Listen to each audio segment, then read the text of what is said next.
आप सभी को परिवर्तनी एकादशी की हार्दिक शुभकामनाएं। इसे पार्श्व एकादशी के नाम से भी जाना जाता है। हिंदू धर्म में एकादशी तिथि का विशेष महत्व है। हर साल कुल 24 एकादशी तिथियां आती हैं। हिंदू पंचांग के अनुसार भाद्रपद मास के शुक्ल पक्ष की एकादशी तिथि को परिवर्तनी एकादशी के नाम से जाना जाता है और इस साल परिवर्तनी एकादशी 25 और 26 सितंबर 2023 को परिवर्तनी एकादशी का व्रत रखा जाएगा। इस दिन भगवान विष्णु के वामन अवतार की पूजा अर्चना की जाती है। शास्त्रों के अनुसार भगवान विष्णु देवसैनी एकादशी से योग निद्रा में चले जाते हैं और परिवर्तनी एकादशी के दिन करवट बदलते हैं। करवट बदलने से भगवान विष्णु का स्थान परिवर्तन होता है, इसीलिए इसे परिवर्तनी एकादशी कहा जाता है। तो आइए जानते हैं कि परिवर्तनी एकादशी कब से कब तक है और इसके पारण का समय क्या रहेगा। परिवर्तनी एकादशी प्रारंभ होगी 25 सितंबर 2023 दिन सोमवार को सुबह 7:58 से 26 सितंबर 2023 को दिन मंगलवार सुबह 5:01 तक और द्वादशी तिथि प्रारंभ होगी 26 सितंबर को सुबह 5:02 से 27 सितंबर को 1:45। इस बार जो एकादशी है वो 2 दिन मनाई जा रही है, 25 सितंबर और 26 सितंबर, जिसमें जो 25 सितंबर को वैष्णव संप्रदाय के लोग जो मोक्ष की प्राप्ति के लिए व्रत रखते हैं वो रखेंगे। अगर आप चाहते हैं तो आप भी रख सकते हैं, नहीं तो 26 सितंबर को गृहस्थ जीवन वाले इस व्रत को रखेंगे। जो लोग 25 को व्रत रखेंगे उनका पारण का समय 26 को सुबह 10:45 से 11 बजे तक रहेगा और जो लोग 26 को व्रत रखेंगे उनके पारण का समय 27 सितंबर को सुबह 6:20 से 6:40 तक रहेगा। तो आइए अब परिवर्तनी एकादशी की पूजा विधि जानते हैं। एकादशी के दिन सुबह जल्दी उठकर स्नान आदि से निवृत्त हो जाएं। घर के मंदिर में दीप प्रज्वलित करें। भगवान विष्णु का गंगा जल से अभिषेक करें। भगवान विष्णु को पुष्प और तुलसी दल अर्पित करें। अगर संभव हो तो इस दिन व्रत भी रखें और ध्यान रहे कि तुलसी के पत्ते एक दिन पहले ही तोड़ लें, क्योंकि एकादशी के दिन तुलसी के पत्ते नहीं तोड़े जाते और ना ही तुलसी में जल चढ़ाया जाता है। ऐसा माना जाता है कि तुलसी माता भी भगवान विष्णु के लिए एकादशी का निर्जला व्रत रखती हैं और फिर भगवान को भोग लगाएं। इस बात का विशेष ध्यान रखें कि भगवान विष्णु को सिर्फ सात्विक चीजों का ही भोग लगाया जाता है। भगवान विष्णु के भोग में तुलसी को जरूर शामिल करें। ऐसा माना जाता है कि बिना तुलसी के भगवान विष्णु भोग ग्रहण नहीं करते हैं और इस पावन दिन पर भगवान विष्णु के साथ माता लक्ष्मी जी की भी पूजा करें और इस दिन एकादशी की कथा जरूर सुने और पढ़ें और उसके बाद भगवान की आरती करें और इस दिन भगवान का अधिक से अधिक ध्यान करें। तो अब जानते हैं पद्मिनी एकादशी की कथा के बारे में। एक बार युधिष्ठिर कहने लगे कि हे भगवान, भाद्रपद शुक्ल पक्ष की एकादशी का नाम क्या है, इसकी विधि तथा इसका महात्म्य कृपया करके कहिए। तब भगवान कृष्ण कहने लगे कि इस पुण्य, स्वर्ग और मोक्ष को देने वाली तथा सब पापों का नाश करने वाली उत्तम वामन एकादशी का महात्म्य मैं तुमसे कहता हूँ, तुम ध्यान से सुनो। यह पद्मिनी एकादशी जयंती एकादशी भी कहलाती है।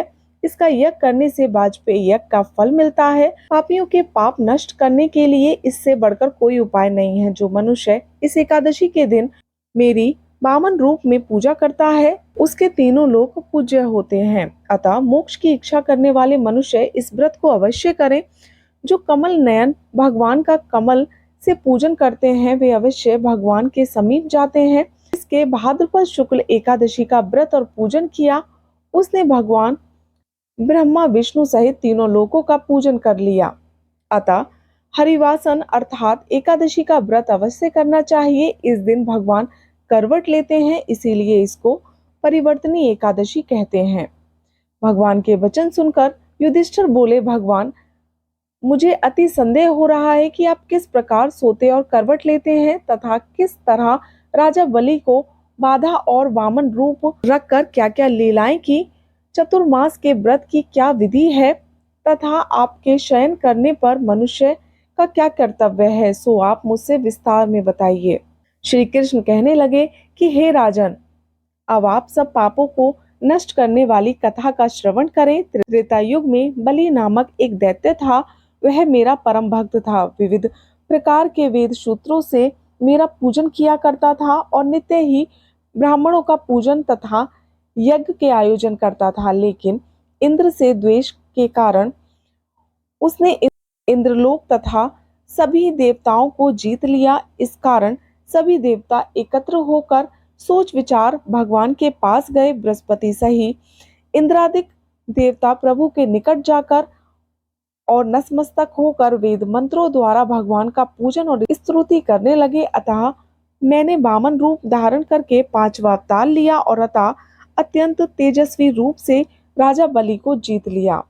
इतनी वार्ता सुनकर राजा युधिष्ठिर बोले कि हे जनार्दन, आपने वामन रूप धारण करके उस महाबली दैत्य को किस प्रकार जीता?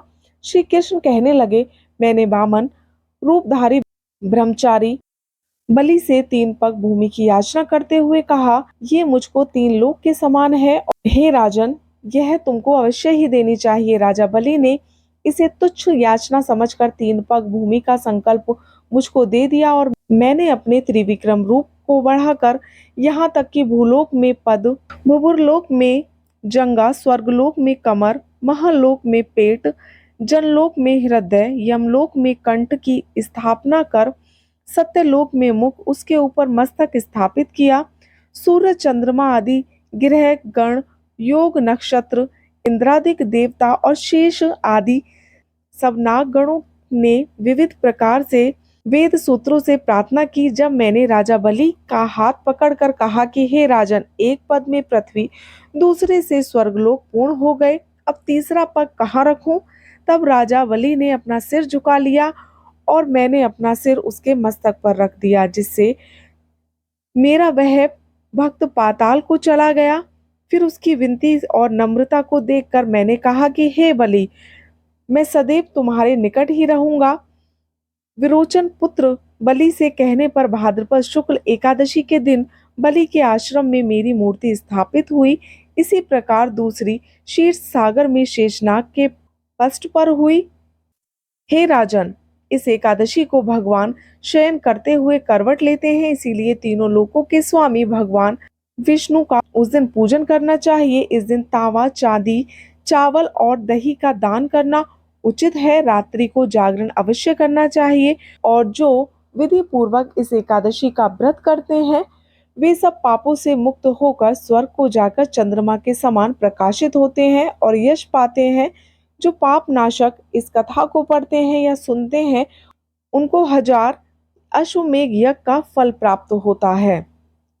तो ये थी पद्मिनी एकादशी की व्रत कथा और उससे जुड़ी कुछ जानकारी। आशा करती हूँ कि आपको ये जानकारी अच्छी लगी होगी। राधे राधे।